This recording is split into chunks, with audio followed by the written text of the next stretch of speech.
বিএনপির প্রতিষ্ঠাতা ও সাবেক রাষ্ট্রপতি শহীদ জিয়াউর রহমানকে বিতর্কিত করার চেষ্টা করছেন জামায়াতের আমির। বিএনপি নেতারা এমন অভিযোগ করে রাজনৈতিক বিভক্তি থেকে বের হয়ে আসার আহ্বান জানিয়েছেন। এছাড়া নারী সমাজকে নিয়ে অবমাননামূলক বক্তব্যে যে তীব্র প্রতিক্রিয়া সৃষ্টি হয়েছে তা ঢাকতে স্বাধীনতার ঘোষক নিয়ে আরেকটি বিতর্কিত বক্তব্য দেওয়া হয়েছে বলেও মন্তব্য তাদের।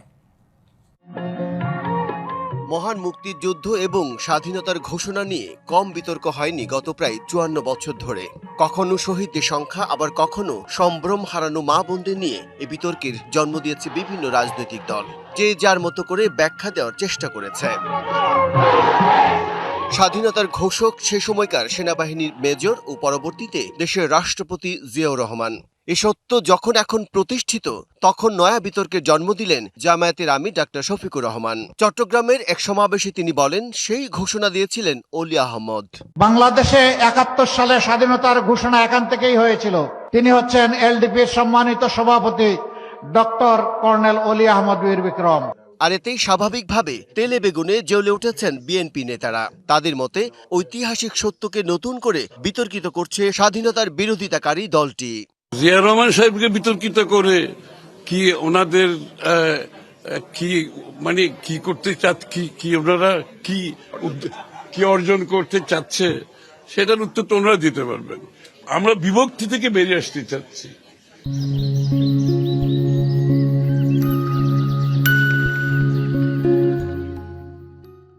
সামাজিক বিভক্তি, রাজনৈতিক বিভক্তি থেকে একটা ভবিষ্যতের বাংলাদেশে যাচ্ছে। নারী সমাজকে নিয়ে বিদ্বেষমূলক মন্তব্য ধামাচাপা দিতেই এমন বিতর্ক বলে মনে করেন বিএনপি নেতারা।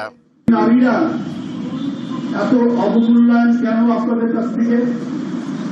সেই নারীরা কেন সম্মানিত আপনাদের কাছ থেকে? নারীর আসন আপনারা নিকৃষ্ট ভাবে দেখানোর চেষ্টা করছেন। সারা দেশে ছিঁড়ি পড়ে গেছে। একজন মুক্তিযোদ্ধাকে জোটে নিয়ে জামায়াত প্রলাপ বকছে বলে মন্তব্য করেন কেউ কেউ। বাংলাদেশে আজকে নতুন করে মুক্তিযুদ্ধের ইতিহাস বলা শুরু হয়েছে।